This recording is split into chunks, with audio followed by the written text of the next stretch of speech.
welcome to my YouTube channel Sushant Reddy. Every week, I present my life lessons as an entrepreneur in sales, human psychology, and wealth creation. For this episode, I refer to the ideas of Nassim Taleb from his book Fooled by Randomness, Annie Duke, a professional poker player and author of the book Thinking in Bets, and Howard Marks, a legendary investor and founder of Oaktree Capital. In episode 15, I discuss the principles of risk. Risk is difficult to quantify based on just observing outcomes. We discussed in the last episode that good outcomes don't mean good decision making and bad outcomes don't necessarily mean poor decision making. We also discussed that evaluating risk by measuring outcomes, although easy and efficient, exposes us to large unforeseen risks. In this episode, I discuss the origins of risk and how the interplay between skill and luck creates risks. Let's understand this better with a hypothetical example. Let's say I had two friends, Jim and Max, who shared my apartment at Columbia University in the year 2011. Max heard about a new virtual currency from his nerdy chat groups called Bitcoin. He was excited by the technology and bought $100 worth of Bitcoins in April 2011. In that month, Bitcoin was trading at $1 per month, so Max bought 100 coins. Fast forward to April 2021, Bitcoin was trading at $59,778 per coin in that month. Max sold all his coins and made $6 million. Now let's come to Jim. Jim finished his neurosurgery residency program at the Irving Medical Center.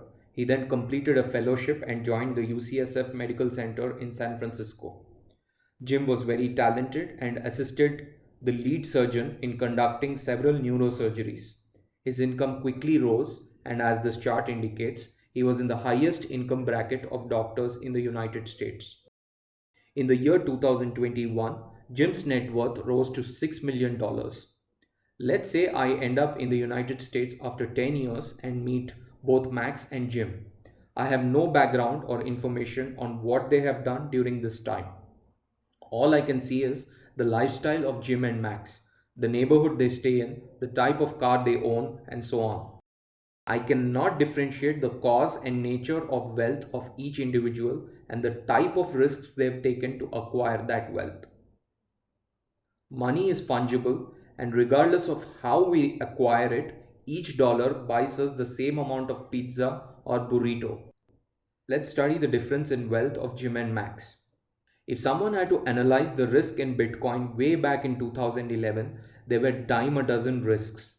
Out of 1,000 parallel universes that could have emerged from 2011 to 21, probably 990 universes would have seen Max's initial $100 become zero. If you're an Avengers fan, you will relate to this scenario when Doctor Strange looks into 14,605 parallel universes and tells Iron Man there was only one universe out of 14 million in which they beat Thanos. Now let's take the case of Jim. Jim had a high degree of skill, and regardless of where you place him, he would likely move towards success. His rate of success might be different in different scenarios. In some worlds, he might grow rapidly. In some other worlds, his growth would have been steadier. For example, if he chose to work in New York or San Francisco, his net worth would increase much faster than being in a Pittsburgh or a Tampa or a Cincinnati. While there are worlds where Jim can completely fail, for example, in some parallel world, Jim can lose his license to practice medicine because of gross negligence while conducting a surgery. But if we look at 1,000 parallel universes, you could safely bet that Jim would be considered successful in 900 out of those 1,000. Although Max would have been successful in only 10 out of those 1,000 universes, his good fortune is that the universe that we are living in right now happens to be one out of those 10 universes. That leads us to a simplistic yet powerful formula to understand life in general. That is, outcome is skill plus luck. Let's explore the dynamics of this equation with some illustrations. Let's say we plot outcomes on the y-axis and list of all parallel universes on the x-axis. So each point on the x-axis represents a unique world with a specific level of skill and a given amount of luck. Let's draw a horizontal line to the x-axis. This line represents the same level of outcome for different combinations of skill and luck in each universe. Since the output level is the same, as we move up the skill curve, the amount of luck needed to achieve the same outcome drops. So for 3 points 1, 2 and 3, skill in universe 1 is less than that in universe 2, which is less than that in universe 3. An inverse relationship exists between skill and luck. As skill increases, luck drops and vice versa. We'll come back to this vital concept when we discuss tools to manage risk. So in our previous example, Max, as a Bitcoin enthusiast, demonstrated a low level of skill while investing his $100 in Bitcoin. While he understood the technical aspects of Bitcoin mining, he had no clue on the factors that could make Bitcoin commercially successful. Jim, on the other hand, had acquired high level of skill. So in every parallel universe, Max needed a huge swing of luck to match the net worth of Jim, who just needed a small help from luck to become successful. Now let's complicate things by introducing bad luck. Let's make the y-axis of outcome move on both sides. So the top represents a success and the bottom represents a negative outcome or a failure. Let's draw another horizontal line below the x-axis. This line represents a negative outcome that stays constant across all parallel universes. Now to achieve this negative outcome, notice that the bad luck curve has to move as follows.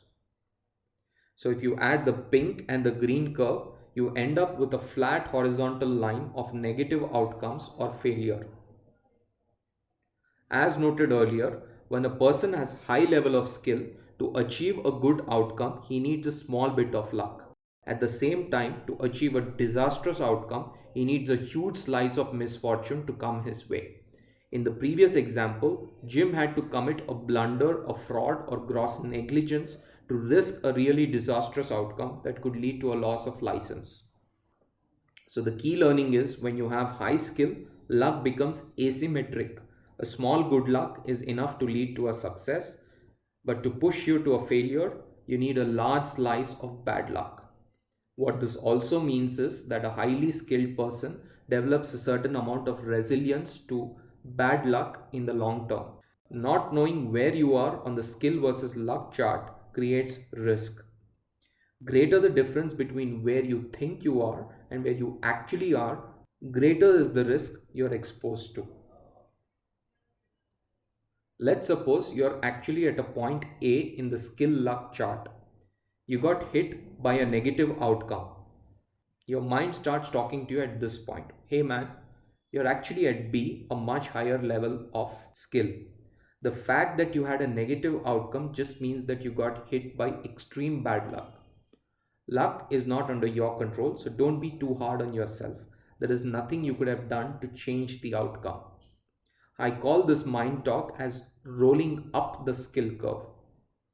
Rolling up the skill curve creates a bias we commonly call as the self-serving bias.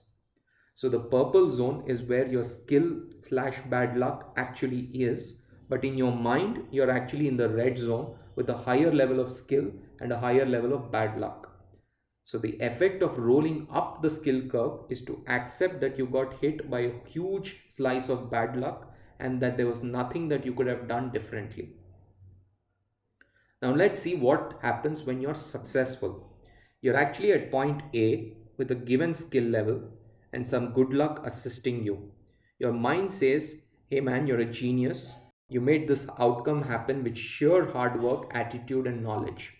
Effectively, your mind again rolls you up the skill curve to a point B where your perceived skill clearly overwhelms your perceived luck. The net effect is that you give less credit to the possibility that you just might have been a beneficiary of good luck. So again, you're actually in the purple zone of skill luck, but your mind perceives itself to be in the red zone.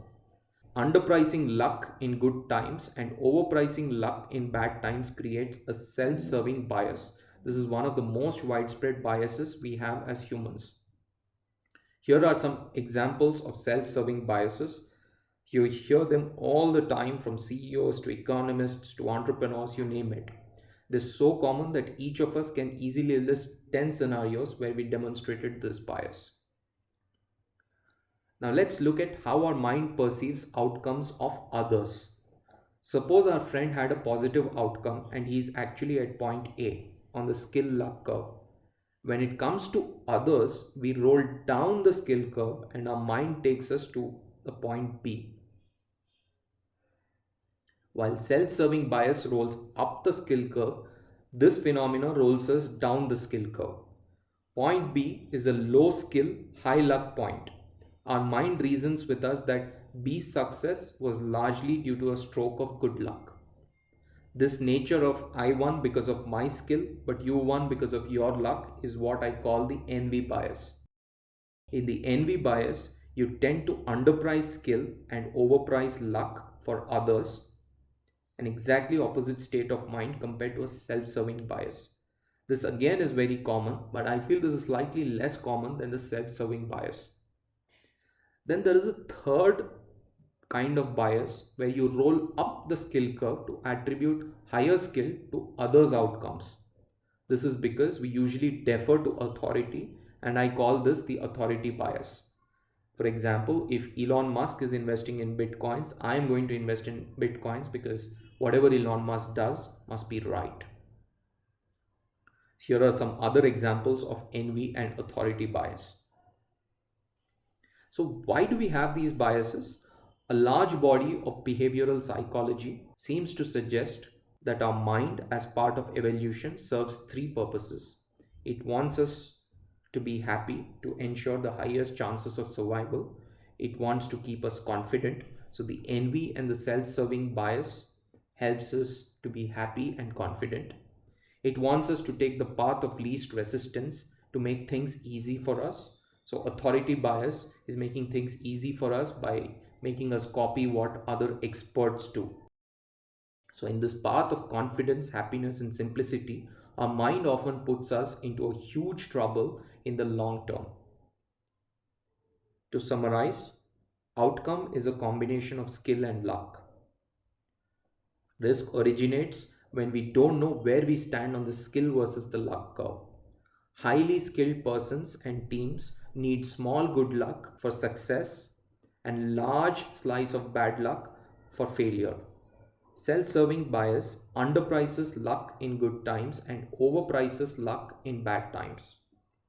Envy bias underprices skill of others and authority bias overprices skill of others. Thanks for watching. For weekly videos, you can subscribe to my channel or to my newsletter on sushantreddy.com. Until next time, stay safe.